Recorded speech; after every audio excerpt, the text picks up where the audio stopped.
Hello, I'm Denise, and I'm just looking at the day's text. Children, be obedient to your parents in union with the Lord. And that's really good if your parents are in union with the Lord. I was born in 1962, and my dad was Church of England, and my mother Catholic, and my mother's an Irish Catholic, and she was brought up, very strict. Her mother, I was a bit scared of her mum, my Irish gran, because she was so devout Catholic. I found it hard to approach her. It's quite strange. But my mum left when she was 21, and she came over here to England, and then she met my dad, and had my brother and then my sister within a year of each other, and then 3 years after my sister I was born. And that was in 62, and that was when the Beatles, I can't remember what one they had in the charts, but they were #1 in the charts in 1962. And then all through my early years, it was the hippie era, Sergeant Pepper and all the rest of it. And then there was the war on, and then it was Where Have All the Flowers Gone. Where was it? It was Americans, wasn't it? I can't think now, my head's switched off. Oh dear, I've had a long day today. No, I can't think who they were fighting. But there was a lot of hippies screaming out for peace at that time. Flower power was the rage, smoking pot was the rage, and freedom and love and peace was the key of this era. And that was the era I was brought up as a child.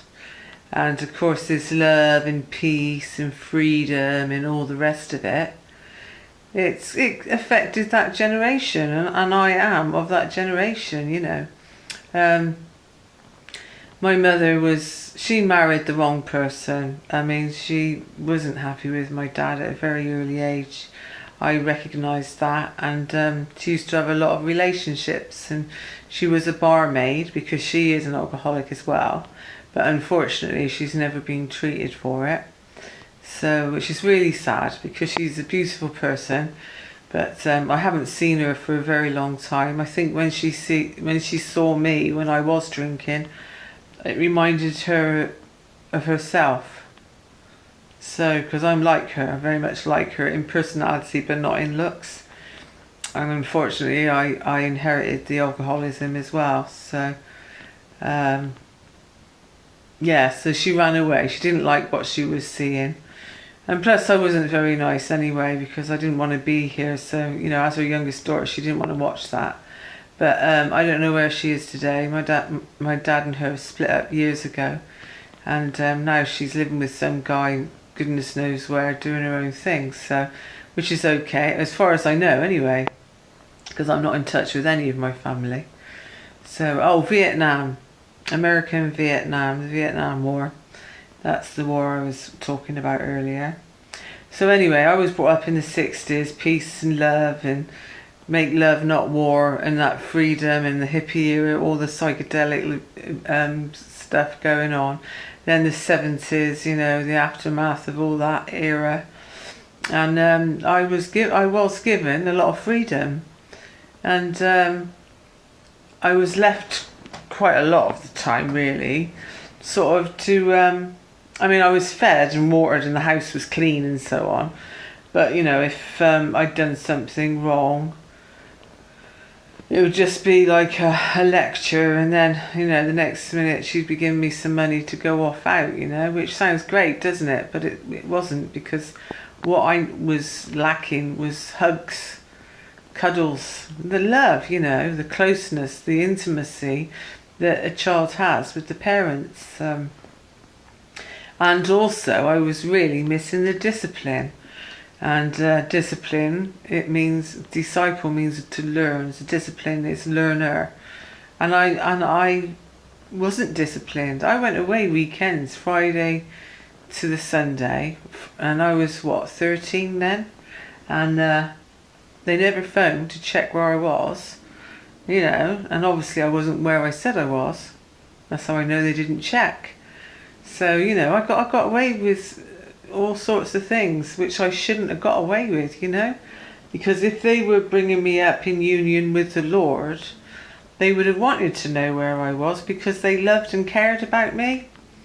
So, it's very different for children of the world to be obedient to their parents and respect their parents when their parents aren't walking in union with the Lord, and they're doing their own thing. They're lost as well, So, it's really sad.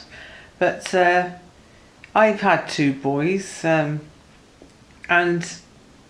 thankfully I came across the Jehovah's Witnesses when they were very young, and I had some studies with them. And even though I didn't commit myself and get baptized or anything like that, the faith never left me. I always believed that Jehovah is God, and I always believed that, his way is right. I've always had morals. Even when I was in the depths of alcoholism, I never slept around or anything. I did get sexually abused, but I never actually went out of my way to sleep around, because it's just not my thing, Anyway, going back to my boys, if I'd had the counselling that comes from the scripture on how to be a parent, things would have turned out very different. I probably would I would still be with my ex-husband. And, the child that I lost in 2000, I do believe he would still be alive today, because he would have been in a secure home.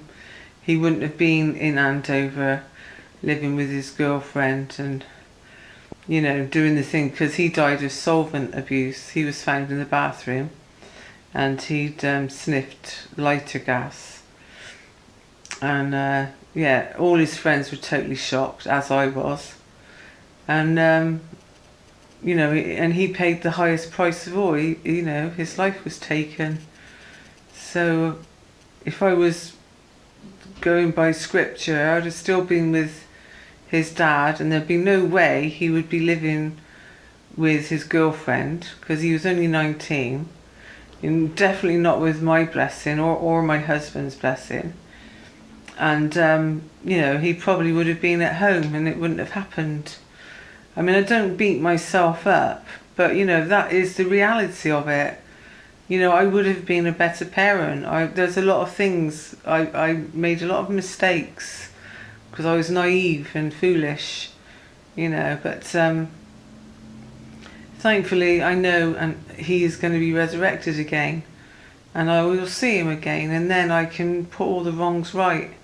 I've got that hope, and thank Jehovah for that, because if I didn't have that hope, there would be no point me being here. And I would have ended it back in 2000. There was no way I would have continued my life, because there would be no point, But anyway, it's getting a little bit depressing, this talk. But this is the price parents pay when they don't walk in the way of the Lord. They make mistakes. So if you're a child and you're listening to this and your parents are baptized, walk in the way with them, because they know what they're talking about, because they're getting all their learning from scripture. And if they're worldly people, then obey them and be good children, but as long as it doesn't go against Jehovah. Alright? Because Jehovah knows best. He knows what way we should live. He's our creator after all. So everything he puts in that script, in the Bible, is like our manual. It's how to live in this system the best way we can, And if only I took that on board when I first was introduced to Jehovah in my 20s, my life would be so different. But it's no good looking back with regrets, because today he's in my life, I'm focused, and I'm at peace with myself. I've got no resentments, no pains. I've just got a lot of hope and I'm looking forward today. And I got so much love to give. So yeah, just stay close to Jehovah and be obedient to your parents, children, because they are your parents and they do deserve respect. As we all do, but parents especially. So, and if you're a parent, children, be good to them. Don't be irritating them, because they're little people too. Anyway, I love you all and take care of yourself. I hope this link finds you well. Okay, till later then. Bye.